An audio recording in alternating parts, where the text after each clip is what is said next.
I have been engaged with the Men of Song for a couple of years now because they hired me a few years ago to write their anthem, and it was an honour working with them, and the experience was more powerful because I came and actually worked with the community, with the men for a weekend, and realised that when you work together as a team, and we had up to 30 people in our team, you can come up with something truly amazing. So in regards to this particular festival, the idea was then to take that concept of working together in a group and use it to educate and inspire the passions of young composers, particularly composers from this area, and to research stories from this area. So the whole thing is an artistic celebration of Bunbury.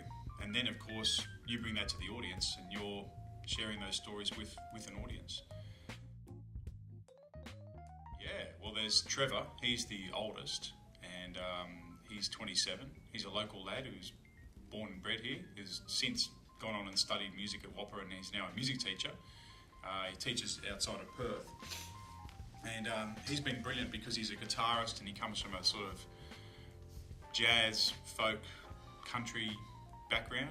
His parents are a sing-along family, so he knows music, and he's been brilliant because he understands the era, he respects it, he respects the choir. His father's in the choir. Music, know that once you start teaching children, that really consumes your creative energy. You don't have much left. If you're a good teacher, that is.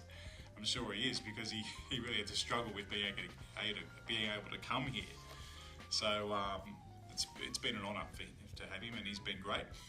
And then there's our next youngest member is Matt Ho, and he's got a great story because he moved to Australia from Hong Kong 7 years ago, and he's gone from this bustling CBD of Hong Kong to Bustleton, and I love that story. And he loves it here, and he's very keen. He comes from a sort of almost K-pop, Asian pop sound, and he's opening up and exploring, writing more for choirs. And he's a good lyricist, really understands the music. It's been very good for him. And then our third and youngest member is all of 15 years old. He's written his 4th symphony. He's got 4 on the way. He's writing an opera. And for this project, he's writing a song cycle. It began as a cantata, and now it's a song cycle of 8 songs about Bunbury. And it's astonishing talent, really. He plays piano, bassoon, clarinet, flute, and a couple of other instruments. The benefit of choosing stories from the area is also now you've got all these other wonderful people involved from this area. So this week we've had meetings with the captain that runs the port, with our Rob. We've had meetings with the wonderful dolphin people. We've had meetings with Joe, the Noongar elder from this area. We've been all over town. We've climbed the tower, and you're involving all those people who are now more interested in their own stories from Bunbury. We've been to the art gallery and seen the World War I exhibition. So suddenly we're celebrating up to 30 stories about this town that have never been told in music. Yeah, well, Trevor's 2 will both be performed. Hopefully one will be the finale item. And we met with Joe, the Noongar elder, who's got an amazing baritone voice.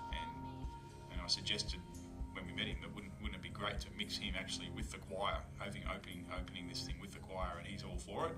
So that song will have a world premiere at Bunbury with Mass Choir and Elder, very respectfully, of course.